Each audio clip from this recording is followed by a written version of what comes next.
Hola, buenas tardes. Cristina Colino del Movimiento Alternativa desde Paraná. Estamos con un amigo y compañero de calles transitadas, de movimientos, Sergio Daniel Berseñasi, quien fuera protagonista, uno de los tantos protagonistas por allá por la década del 90, de un movimiento muy interesante que hubo en Paraná, en donde a mí me gusta llamarlo como de cuando un puñado de vecinos de una localidad del interior del país le torció el brazo a los dueños del poder. ¿Qué tal, Daniel? Buenas tardes, un Hola, gusto. Cristina.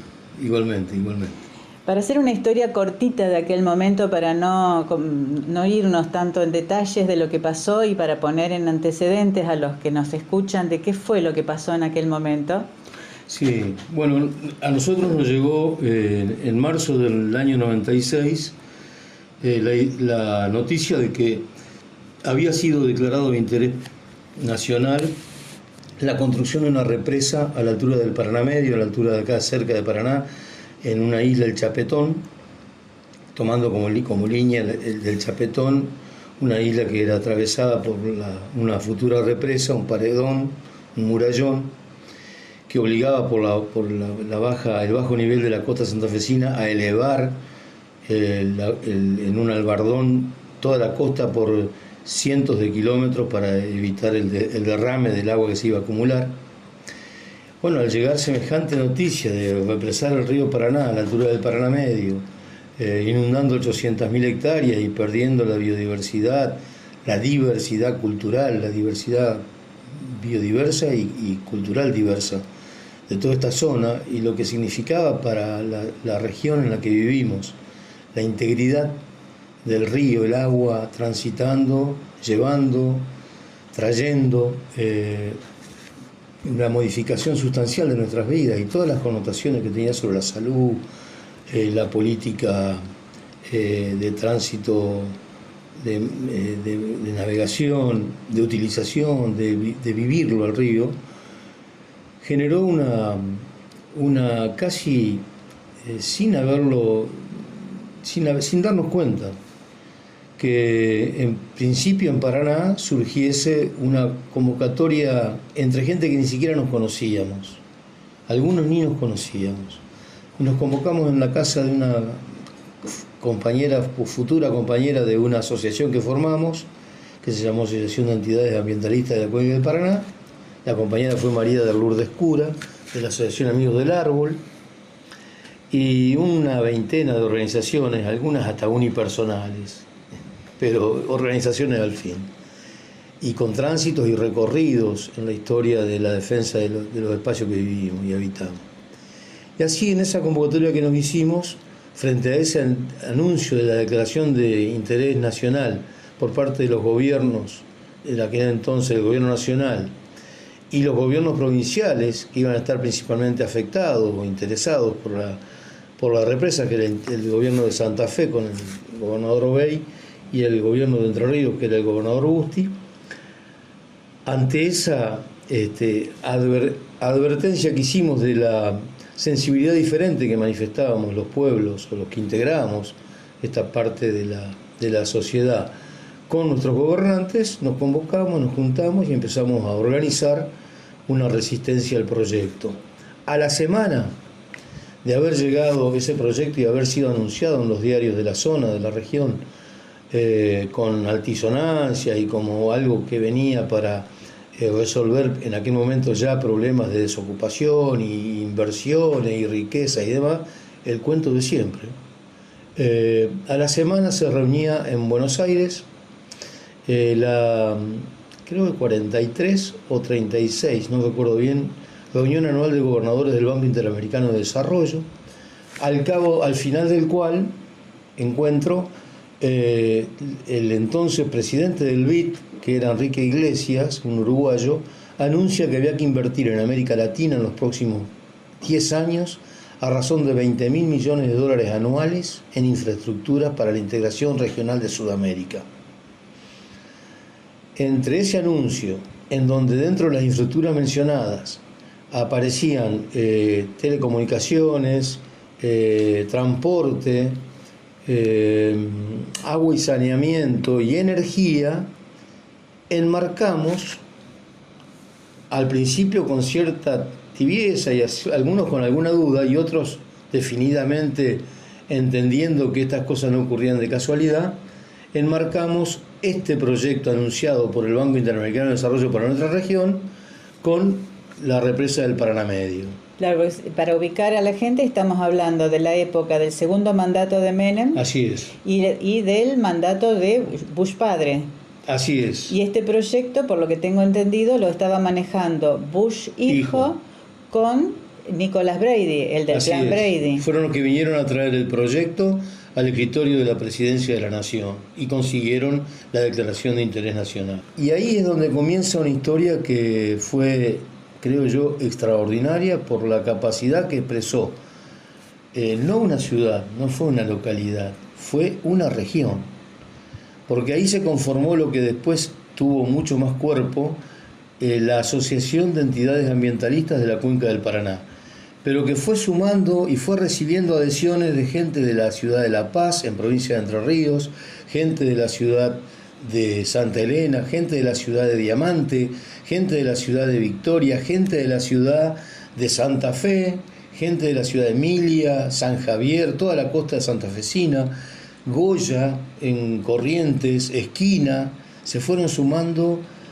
Algunos individualmente, después otros que tenían organizaciones también como las nuestras, muy poco nutridas, porque todavía el tema del problema de la defensa de los humedales, de los recursos hídricos, de los bordes costeros, no era una cuestión muy sentida. Claro, estamos hablando de mediados de los años 90. Sí, 96, marzo del 96. Los que estamos en algún tipo de actividad así ecologista o de algún tipo de actividad de concientización, sabemos lo que cuesta que la gente se y sobre todo involucre. Cuando hay que competir con esa zanahoria delante del burro, de que esto son 5.000 millones de dólares que trae de inversión, que traen fuentes de trabajo para la obra civil y la energía, para la industria y toda esa historia que la conocemos, que son siempre los anuncios que hacen cada vez que quieren intervenir y apropiarse de un territorio y sus culturas, sus vivires, sus andares y su futuro, sobre todo presente y futuro.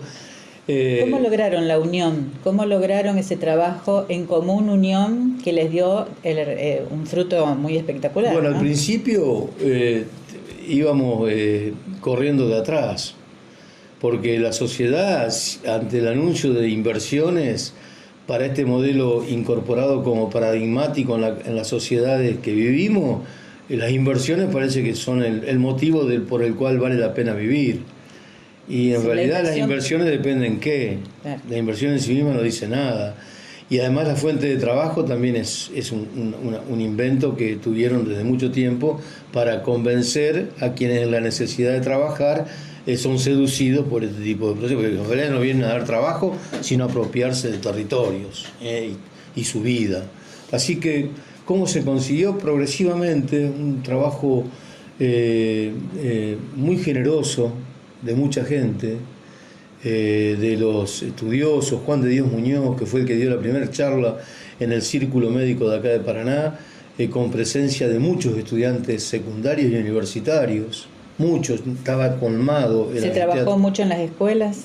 Trabajamos en todas las escuelas empezaron a ser nodos de difusión y de organización, pasaron a ser espacios donde el tema de la represa del Paraná Medio era un tema casi curricular. Y todo eso fue multiplicando y multiplicando, dimos charlas, se conformó un grupo de gente que fuimos adquiriendo agilidad para decir estas cosas, y eso facilitaba la transmisión del saber. Se hacían conferencias y charlas y paneles que colmaban los anfiteatros. En la Facultad de Comunicación Social, en la Facultad de Ciencias Económicas, en el Círculo Médico se hicieron, por lo menos que yo recuerdo, 2 muy numerosas. Y después fuimos a todos lados, no hacíamos diferencia entre ir a un club de abuelos, a una cooperadora de una escuela, a una docente interesada, y dábamos la charla en algún curso, ir a las universidades, ir a hablar con el estudiantado, con los centros de estudiantes. El rol docente fue extraordinario. Y después clubes de la costa, a veces hasta impensado de que podríamos recibir, porque uno podía prejuzgar de que podía no interesarles, porque les interesaba más tener su comodidad sin interrupciones.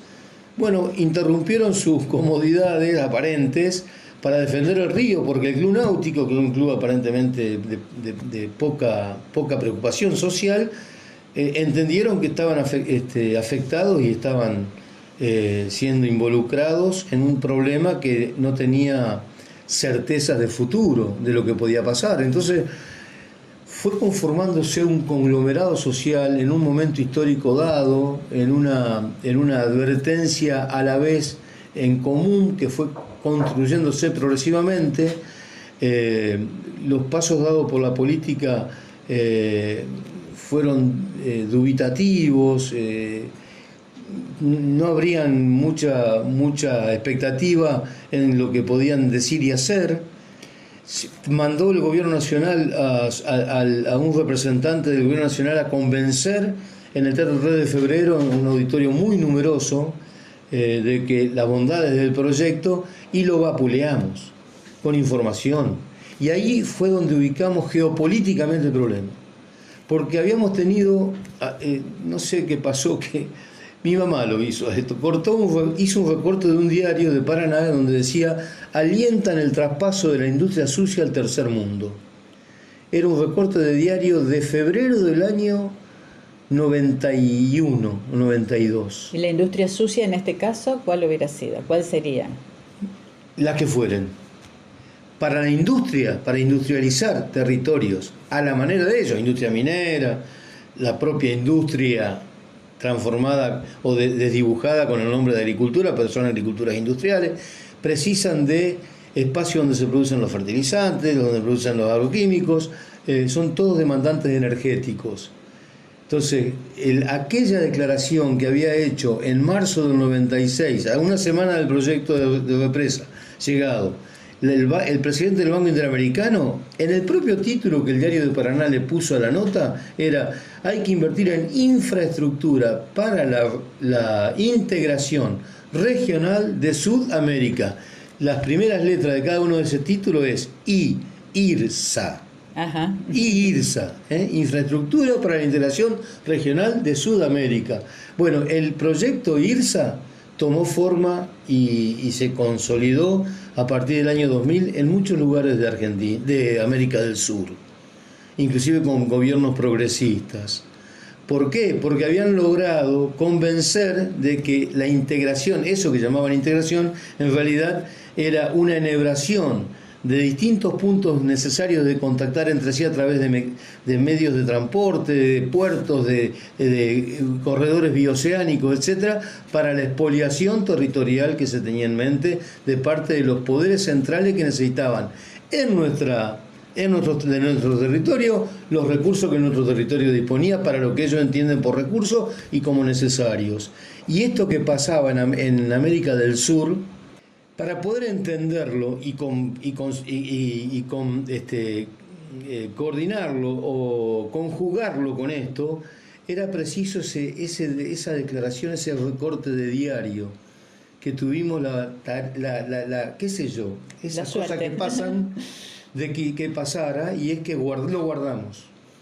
Y 4 años después, en abril o mayo del 96, cuando vino este señor de Buenos Aires, mandado por el presidente de la Nación, como responsable de la difusión de este proyecto de represa, se lo leímos desde el público, le leímos ese título y cuál era el objetivo de los intereses que tenían en mente el traslado industrial y por qué necesitaban de este tipo de infraestructura, entre ellos energía y transporte.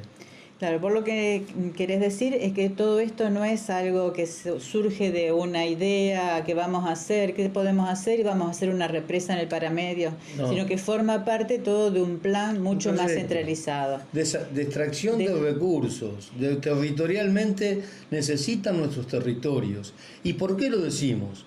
Porque en la década del 80 y 90, en los países que vinieron a querer hacer la represa, y bueno, hoy están buscando cómo hacen para mejorar su capacidad de extracción de lo que necesitan, habían comenzado a agotar sus recursos minerales, sus recursos de suelo y sobre todo sus recursos de irrigación de suelo.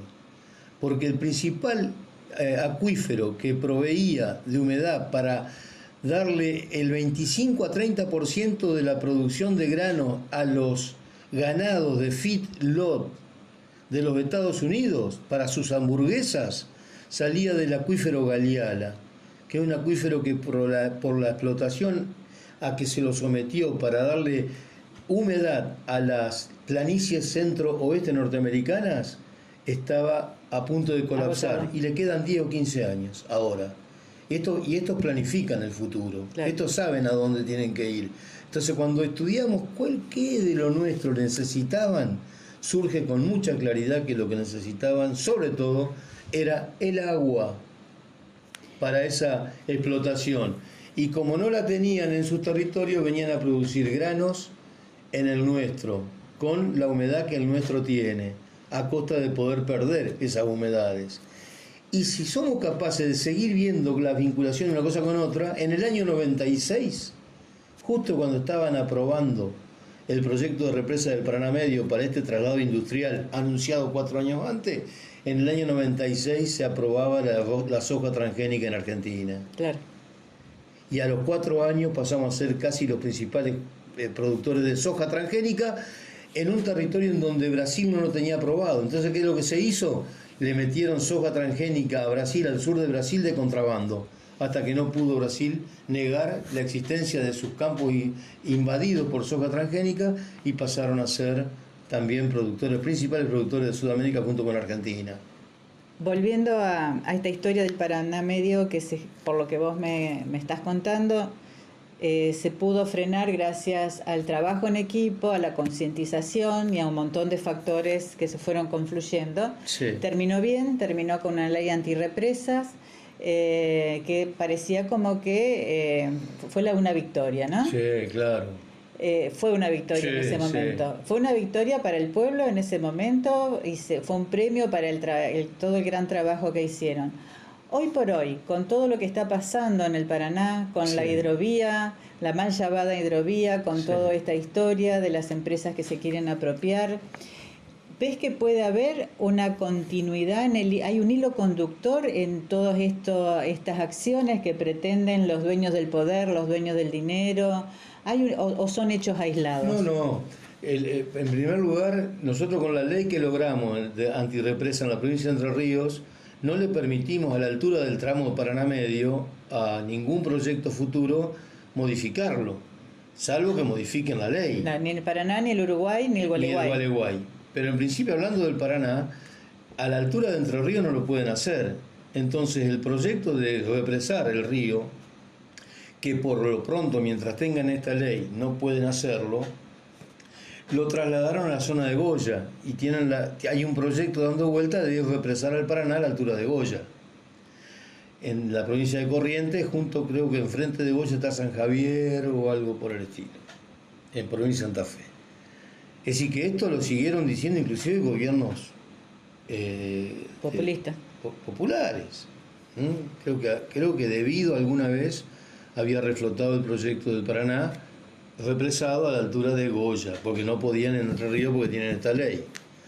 En estos tiempos uno tiene ciertas dudas de que las leyes sean respetadas porque consiguen modificar los votos en las legislaturas de una manera oprobiosa, pero por ahora tenemos la ley y sobre todo hay una sociedad que hizo propia la ley. Creo que es la tarea nuestra permanentemente recordar de que esta ley existe, porque las generaciones actuales, esta ley es del año 96, así que tiene 25 años, claro. Más de 25 años.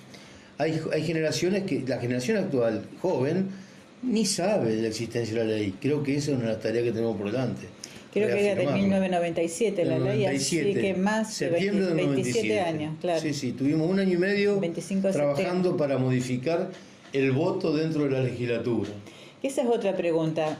Yo he participado últimamente en algunas actividades en donde se ha tratado de hacerle ver a los legisladores la importancia de que algunas medidas sean digamos, de algunos votos no son a favor del pueblo y sin embargo siempre están votando a favor de los poderosos y no a favor del pueblo. En ese momento lo votaron por unanimidad. Bueno, porque tuvimos ¿Cómo los convencieron? No, tuvimos la estrategia de... Sabíamos que si nosotros no hacíamos el esfuerzo necesario para llegar antes de octubre del 97, que había elecciones, no teníamos la ley. Entonces multiplicamos el esfuerzo durante todo el año 97 y especialmente a partir de abril-mayo del 97 para llegar con la ley antes del octubre, porque si pasaban las elecciones teníamos que hacer que los legisladores que votaran en contra de la ley no lo votaran ni para el club del barrio. O sea que, como entonces, siempre, no es convicción, sino es votos. Se sintieron claro, acorralados por la opinión pública. La sociedad bien. Les hizo saber a través de distintos mecanismos, pero sobre todo por donde pasaba, se escuchaba que el Paraná Medio era un problema, que había que no permitir que se lo represara. Otra enseñanza, ¿no? Como cuando los mismos legisladores, cuando son puestos en la picota por el pueblo, no tienen más remedio que ver cuál es la necesidad del pueblo y no los intereses de los que pueden estar ejerciéndole algún otro tipo de presión. En lo personal te digo que yo creo que todas las reivindicaciones que nos planteamos hay que llegar a los legisladores, pero no creer que con eso resolvemos el tema. A los legisladores lo que les llega es la opinión, el pensamiento de la sociedad, el sentimiento de la sociedad.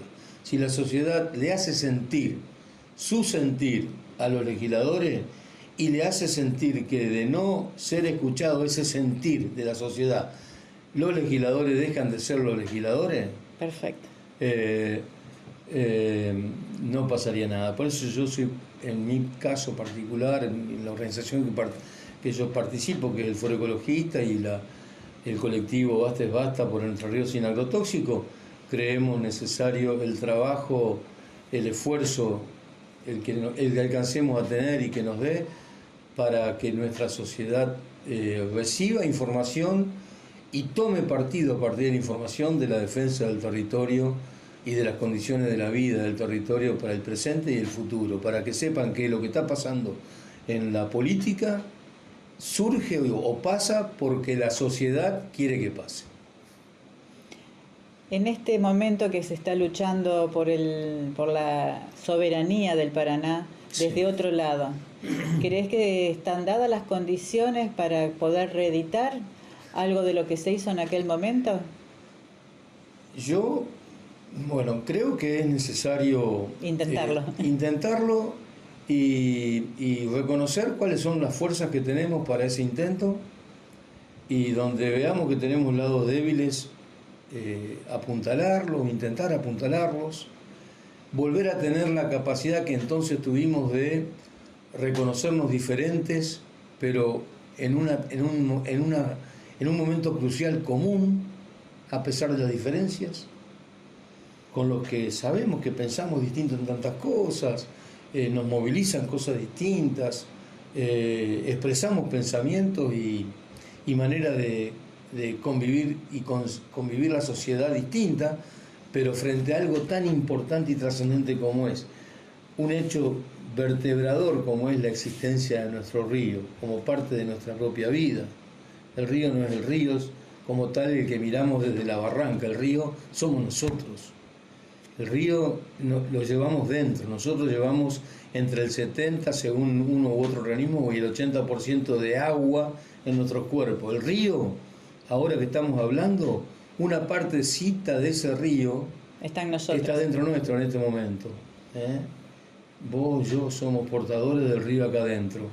Y nuestro río volverá al río y volverá del río a nosotros esta noche, mañana, todos los días que vienen. Eso es el río, y volver, no sé, encontrar en algunos mensajes ancestrales qué significa ser agua. E inclusive hay algunos pueblos originarios que no hablan del agua, no la mencionan. Son parte y tienen distintas formas de nombrar a los espacios húmedos. Algunos lugares donde nosotros diríamos, ese es un riacho, ellos dicen, esa es la zona donde hay comida. Le dan esa palabra. ¿Qué quiere decir tal palabra? Lugar donde hay comida. Ah, no es río, no, es lugar donde hay comida. Y el otro, tal cosa, tienen diferentes significados. ¿Por qué? Porque no se divorciaron nunca de su condición de pertenecer. Nuestra sociedad tan urbana, tan apegada a palabras que nos han impuesto y que las hemos incorporado sin mucha reflexión del desarrollo, el progreso, la tecnología, lo moderno, no porque estemos en contra de eso, sino porque todo eso ha desdibujado una parte absolutamente intrínseca a la vida a la que pertenecemos, que es que cada cosa a su vez tiene su espiritualidad. Entonces cuando uno trabaja, dice, ahora con la inteligencia artificial ya no va a hacer falta que trabajemos, por eso están hablando de que los desocupados van a tener por lo menos un sustento obligatorio mensual. El trabajo no es solamente la plata para ir al supermercado, no va a hacer falta más. El trabajo es un vínculo esencial, es parte de uno. ¿Qué es ese? Ese trabajo lo hice yo, no, ese trabajo soy. Porque la capacidad de nuestras manos y nuestro pensamiento para transformar, para mejorar, para producir y para resguardar, es una esencialidad que nos han hecho perder estos nuevos términos de inteligencia artificial, tecnología. Insisto, no porque uno esté en contra, sino porque no podemos permitirnos creer de que porque tengamos al alcance las cosas, ahora ya no hace falta que trabajemos, que seamos río. Vamos al río, no, pero si no tenemos posibilidad de entrar al río porque no nos dejan, o que ahora quedó de otra forma normatizado y diseñado el uso del río, no importa porque vamos a tener piletas extraordinarias con fábricas de olas para que podamos... Esa artificialización del vivir y del andar, del existir, lleva implícito la destrucción de la vida misma. Un trabajo, como conclusión, tendríamos que decir que un trabajo importante va a ser recuperar nuestra esencia y recuperar nuestra soberanía por las cosas nuestras, no dejarla escapar. Que nuestra vida no dependa de cómo cotiza una acción en Wall Street o en la bolsa de valores. ¿Cómo salió el Merval? ¿Cómo el Nasdaq de esta semana? Si nosotros creemos que nuestro existir depende de cuánto esté por arriba o por debajo de 400 el riesgo país, hemos sido derrotados en una de esas hasta definitivamente.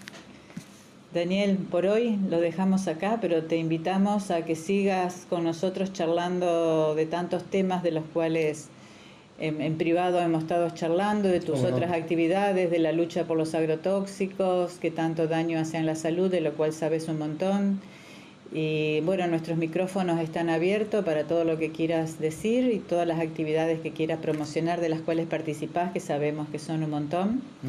Te agradecemos enormemente el tiempo que nos has brindado y te decimos hasta cuando vos quieras.